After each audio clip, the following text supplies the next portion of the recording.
Jason Louise, it's so good to meet you people out there. My name is Wanda Belladucci, and no, I'm not a fashion model. I know you think I'm probably on the runway and all that, but I have saved myself for a very, very important job. I am the self-appointed armor bearer for Susan White.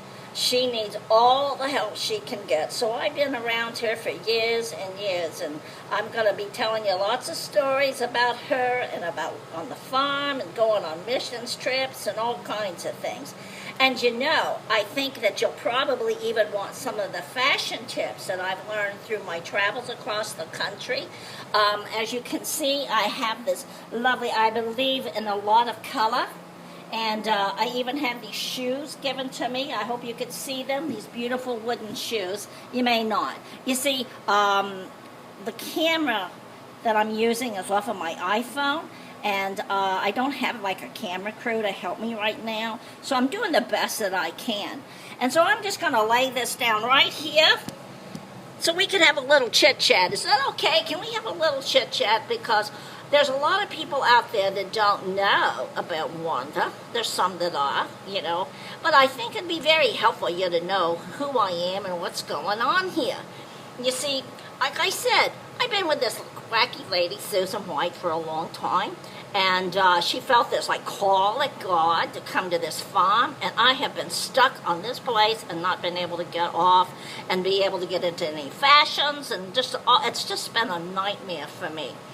But I thought one way that I could do this is I learned how to get on the internet. This technological thing has just blown me away, and I'm just so excited because all I've been doing out here is mowing the lawns, and we've been shoveling poo from all the horses. It's just been, Wanda ain't no farmer is what I'm trying to say, But I do believe in some of the things that she does. I mean, she is kind of wacky, and she did start this International House of Mercy thing, and it's really kind of pretty. Right now, I call this my production studio because, like I said, I can't get off to really get some real camera people.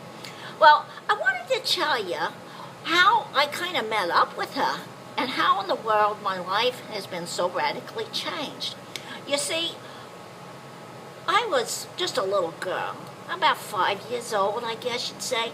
I was out there, and my mom, she had me and my two brothers, and my mom, she just could not take care of me, apparently.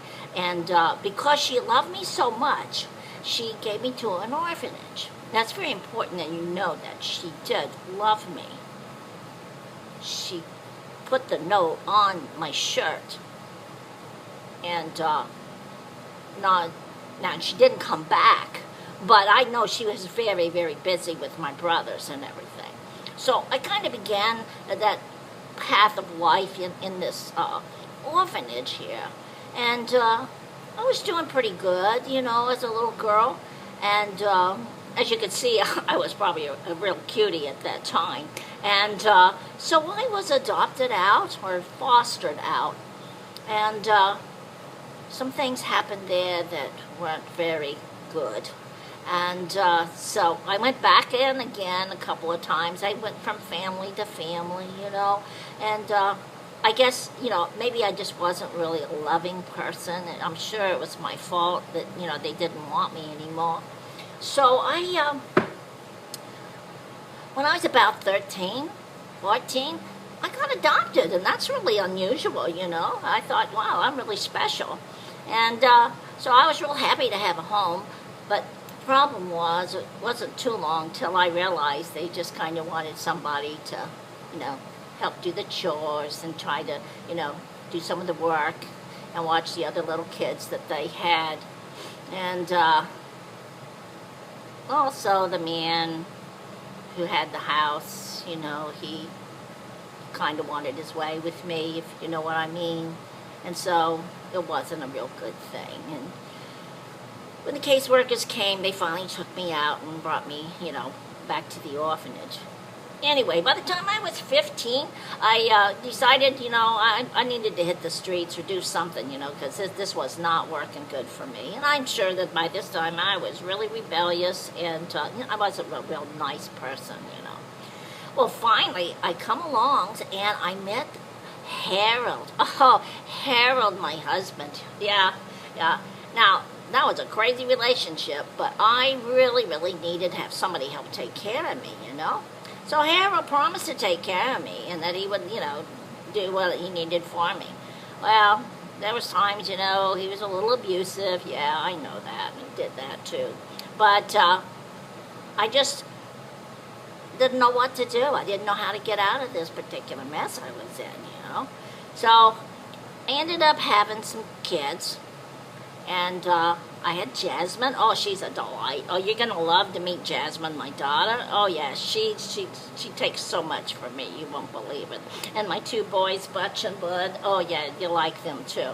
And those first years were really, really, really bad. And so there came a point I thought, I can't live like this, In fact, I really didn't want to live.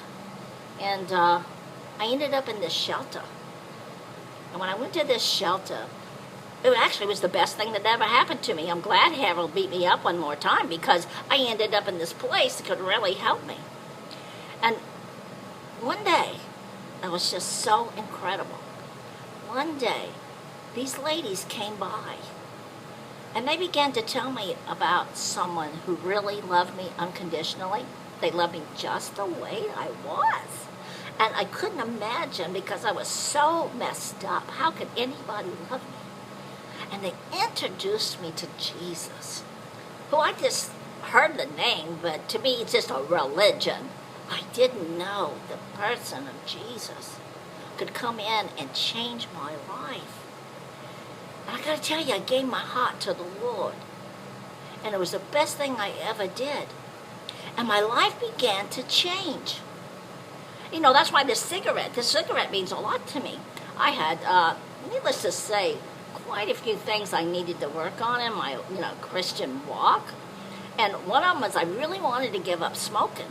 And I got to tell you, the Lord did that for me. Yeah, He helped me out. And so when I look at the cigarette, I'm not addicted to that to no more. That's my praise report. Yeah, that's my praise report. So I hold on to it to know the power that the Lord had for me. And then I got to tell you that, believe it or not, Harold, of all people, he saw the change in me and the people who started praying for him, and God changed Harold and saved our marriage. Yeah. And we got Butch and Bud and Jasmine, and we got them all out of the juvie home, and I tell you, it was awesome. And we started going to church. Now, the first church I went to, I was so impressed because they had this beautiful green carpet, and I knew that was the place for me to go. But after a while, I realized it was more than the green carpet. It was about what God was doing inside of me. And so my life began to change. And my daughter's life began to change. And so now, not only am I a fashion plate, as you can very well see, that I am now a walking, talking testimony to the power of the living God. And then what happened was the Lord introduced me at some kind of women's conference, and I met this person called Susan White. She has this ministry called Servants of Mercy. Well, I knew then I had to self-appoint myself. Yes, I self-appointed myself to be her armor bearer. Now, she acted like she didn't really want me to go along with her, but I knew that she really wanted my fashion tips, and she needed me to help her with some of the decisions she had to make on her trip.